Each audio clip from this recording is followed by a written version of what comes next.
Now, health experts are advising people to stay at home as much as they can to slow the spread of the coronavirus. Indeed, those of us in Accra, Tema, Kaswa, and Kumasi are under lockdown. But obviously, before the lockdown, you bought the usual food stuff.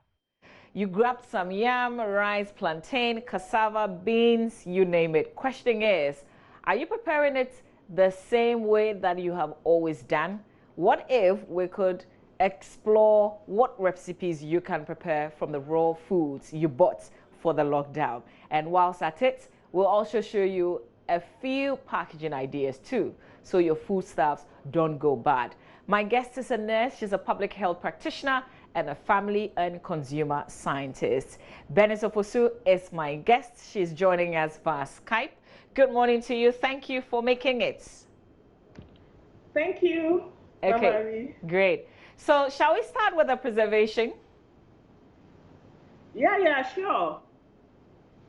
So I'm sure in this period of COVID, people grab things like you said, and for 2 weeks, you don't know how to prepare how to preserve it. And if you are not careful, whatever you grabbed may go bad. It either be infected by insects. You bought a lot of beans and you didn't check. It may either go bad if you bought fruit. If the yam can get so soft, the plantain can get overripe, the cassava can be hard and it's scarlet. The vegetables like the consomme might lose its crispiness. The pepper might go bad. The fruits might become oversoft. The egg might be flat and washy and have foul smell. Your bread might be moldy. Your fishes might be go off flavor. And your flour might also be having the insects as well. So most importantly, you are trying to prevent your food from going bad. So for cereals, when it comes to preservation, you have to remove all the grains that are unfit. So if you check, for instance, the maize, you should check the ones that have insects in it and remove it from the lot. If you have fruit, you have to check the ones that are fresh and put it aside from the ones that are going bad. Even tomatoes, you have to check the ones that are fresh and the ones that are soft. If you get cassava, you have to check whether there are some parts that are hard and unfit, then you cut it off. If you get yam, there are some times when the yam is very soft, but some parts are okay. So you've already purchased it. So you can cut the good side and keep and throw the soft side away. Same with oranges and the like. Okay. All right. So when it comes to storage. Yes, let's go into storage. And I picked a few things from your Facebook posts. So we're going to slap that on the screen and get people to follow. So let's go. Okay, great. So do we start with the tomatoes? Yeah, sure. Okay. So with the tomatoes, like you all know, it can easily go bad. So you have to make a decision. Like I said, separate the soft ones from the hard ones. Yes, and most importantly, just wash it and remove the leafy part of it, the top part of it, and wash it well because microorganisms can make it go bad. Again, you don't just put the washed tomato in the freezer or fridge because that can also make it go bad. The moisture around the tomato can make it go bad. So you can arrange the tomatoes on a napkin, absorbent napkin. So you drain the water from it, and you get an airtight container like you have on the street, and you pack them into it. If you know you are going to use it for a short time, let's say a week, and you have a good chilling temperature in your fridge, you can keep it in your fridge. But we don't know how long the long lockdown is going to be like. So if you envisage it's going to be longer and you want a lot of it, you can put the same rubber with the tomato in your deep freezer. It should be deep freezer, not the surface. It's going to become soft. and then you might lose the quality of them. Okay. All right. So from the tomatoes, we move to which other one?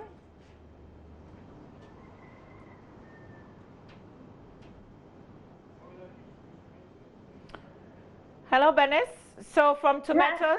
Yeah. Okay, great. So so from tomato, one most important thing people worry about is the boiled yam. And unfortunately, you put it down and it's getting spoiled. Yes. You start cutting it, put the fridge, it's getting brown. So what can you do? So if you have a good chilling temperature in your fridge, you can just keep it in the wrapper and put it beneath down there in the fridge.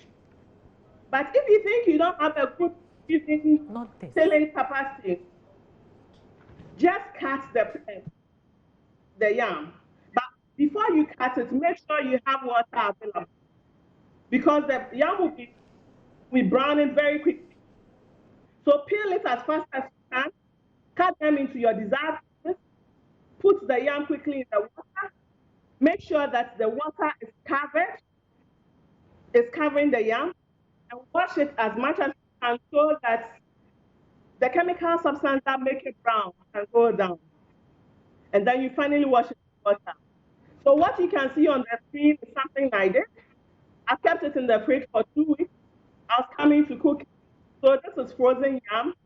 But most importantly, before you cook it, make sure that your hot water is ready on the fire because it gets soggy when you just take it, put it in cold water for it to go. So that's for yam. Okay. All right. Yeah. Okay, so we've done tomatoes, we've done yam. Yeah. All right. And then bread. Okay, let's talk about the bread. I got 10, 10 pieces sitting in my deep freezer, but I didn't cut them out. Yeah, so that's the challenge there. So it means you have to bring all out. That is if it's not cut into pieces, and let it thaw, and cut your part, and put it back. Yeah, so like you can see on the screen, just cut it into pieces if you don't have the luxury of an already cut bread. And because bread goes dry very fast, you can put it in a Ziploc or any airtight wrapper, as airtight as possible, because you want to keep it fresh with the moisture. So when you are ready to use, just pick one. You can put it down to thaw, or you can put it in your fridge to thaw. Okay. And then you can heat it, you can toast it, you can add your egg or whatever you want to. Okay, great. Let's talk about almighty beans now, Benis. Yes, so the beans, like you all know, sometimes get infested with insects. So the first thing you'd have to do when you get back from the market is to select the perfect ones from the bad ones. Remove the infested beans because if you keep all together, they will infest the other ones. So when you are done, just look for a clear container and put them in it. Dry.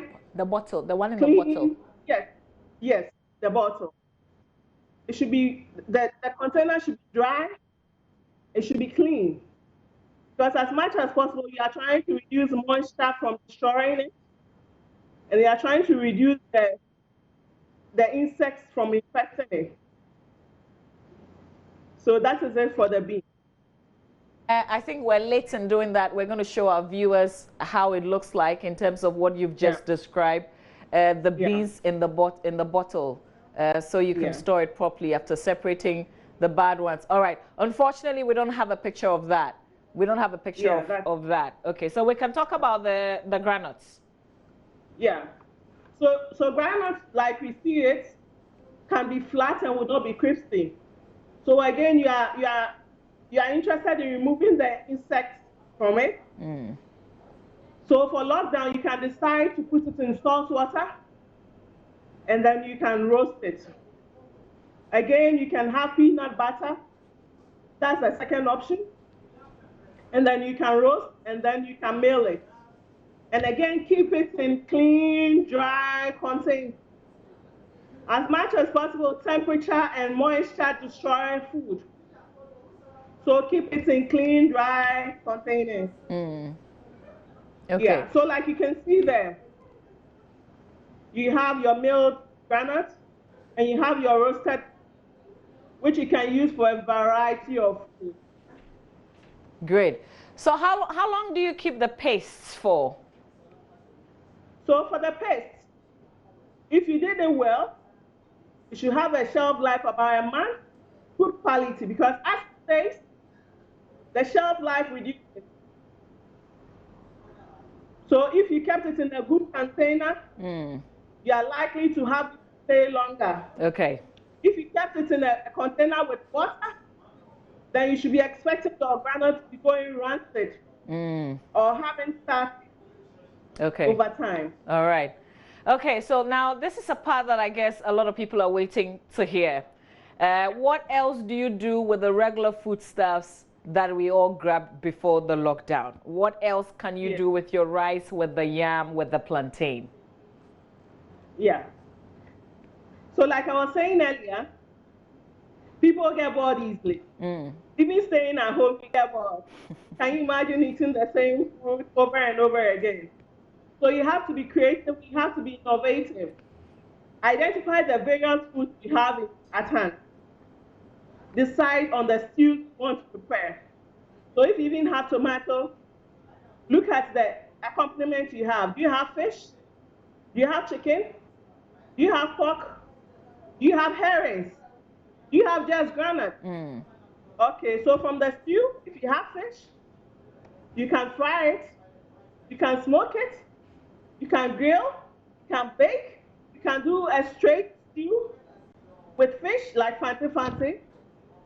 If you have chicken, again, you can fry it in whole, you can cut it into chunks. But the most important thing is, as you are preparing your stew, you have to be very creative. At the point, you can decide that I'm going to let the onions fry a lot more than the other. I'm going to use pakoshito in this. I'm going to use long chilies in this. I'm going to use ojekma in this. I'm going to use garlic in this, just to change the taste so you don't get bored. Okay. And when it comes to onions, like I said, you can fry it more or you can fry it less. You can decide to use tuna.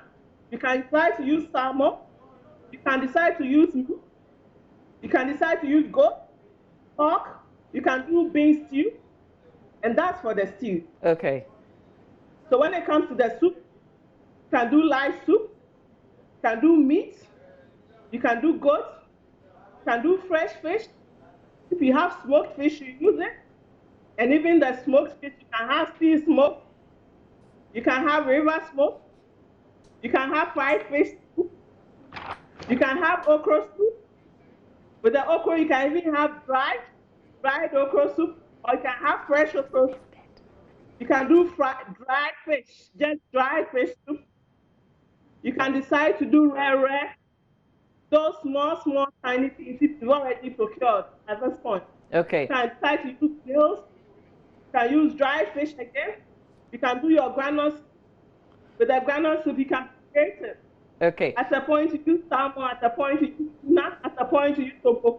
So I guess what I hear you say, Bernice, is don't mix all the meats or the fish. Like, don't put everything. So you can do just chicken, granules, and then do something else another time instead of mix it all together in the same bowl. Yes, okay. Exactly. Because you'll be eating the same soup over and over again. And you get bored easy. Okay. So when it comes to the cereals, you can decide on what you have. If you have rice, if you have the grains, just separate it. You should have two main blocks. You should have the breakfast and you should have the lunch and supper block. So just itemize it, right? What can I get for breakfast? How can I use rice to make breakfast? So you can think of the rice water, you can think of the roasted rice, milled rice water, you can think of the just plain milled rice water, a variety of them. When you come to the lunch with the rice, you can think of your mocho, you can think of the fried rice, you can think of jollof, you can even the jollof. You can be using fish today, you can be using smoked fish today, You can be using grilled fish today. Just be creative. Okay. And you can do same with lunch. Okay. But remember that you have limited. So if you eat heavy breakfast, heavy lunch, you can go light with the potatoes and some fried fish or some orange juice. Yeah. So Okay. so just to remind everyone, as you are home, think of the variety of food, think of the variety of food, think of how you can split your variety of breakfast and lunch and supper. List all you can cook with them. And then most importantly, have a meal plan. So for me, I have something like this. After doing my list, my long list, I have my breakfast, I have my lunch, I have my supper. And I can pick from the list and decide on what I want to do so I don't get bored.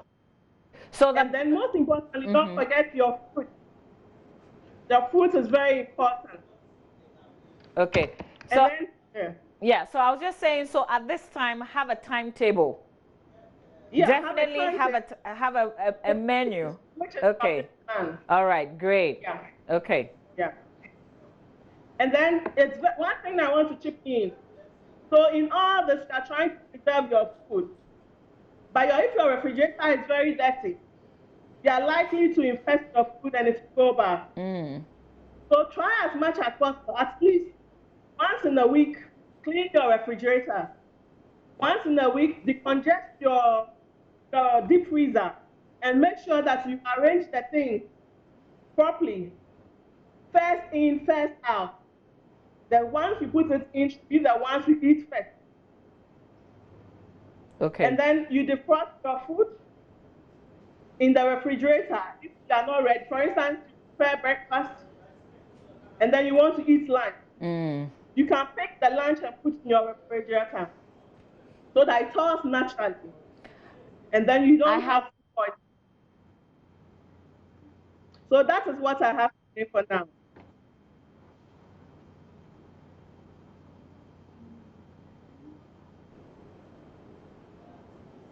Okay, Benis. So first in, first out. First out. Okay. All right. And I see you're also asking that, so put it in smaller bowls so that you're not removing the whole thing from the fridge, but only the one that you're consuming at a time. Exactly. And one other important thing is just to aid your first in, first out, label it with a date if it's possible. Then you can be able to know, I put this one in first, let me remove it first. Okay. Yeah. Okay, great. Any other thing that you want to explore with us? On the foods. Yeah. Yeah, so we have egg here. Okay. We can also easily get boiled with eggs. So for breakfast, you can decide that I'm going to have a scrambled egg. I'm going to have a poached. Poached is like just breaking it gently and putting it in boiling water and allowing it to cook. You can decide to fry it. Just be creative. Just be innovative. Have a meal plan. And also think that you are with a family. That is if you are with a family. Get their input so that you don't cook their foods and then you don't have to eat it alone. Okay. So if you have kids, you have to ask them of their opinion. What do you think of this? You are going to have lunch, you are going to have salad, you have to have people with. Do you like it? And then let everyone bring their idea of food to prepare your meal plan. Okay. We've just put the idea of the plantain on the screen. So quickly run us through. So with the plantain, like you can see on the screen, we have unripe and we have very ripe. And this aids you to have a variety of food. So from the unripe, we can go full, we can do plantain chips. You can do fried plantain when it's getting ripe. You can do a kelewele with granite. Even with the kelewele, you can decide that today I'm putting pepper. Tomorrow I'm not putting pepper. You can do a tall with granite. You can bake it with the farm, add some herring, and you have a balanced meal. You can have some pepper in it just to balance it. And you can boil the plantain when it's halfway, right? And you can eat it with garden egg stew, consomme stew, egg stew, all your stews that, and even your soups. Okay. So yeah, so be creative, just be open because people easily get bored in the same food. Okay. So keep your family happy, help them to stay at home. Don't let them get bored going to buy house cocoa from the street or going to buy cocoa from the street. Be creative. Mm. Have house cocoa for breakfast. You have tea and bread. You have loaves. You have uh, what's the name they call it? Tom Brown. Mm. You can have the broken the broken cereals. I mean the maize. Yeah. And Okay. then you cook it. That Okay. kind of thing. All right. Yeah. Venice, I want to say thank you for your help today. But this is what we're going to do. You have to share your menu with me because I know a lot of people will be asking. You have to share that menu with me so I can share it with everybody else watching us today. But we'll definitely get in touch again. Okay. All right. Thank you very much. I'm happy to share my menu. Okay, great. Thank you so much. And please keep safe. I want people to stay at home. All right, great. That's wonderful. Thank you. Thanks a lot. That's our public health practitioner who's been so grateful, helping us with some tips on what else to do with the foods that you have bought. We will touch base with her again. I see your questions coming through. We will touch on that.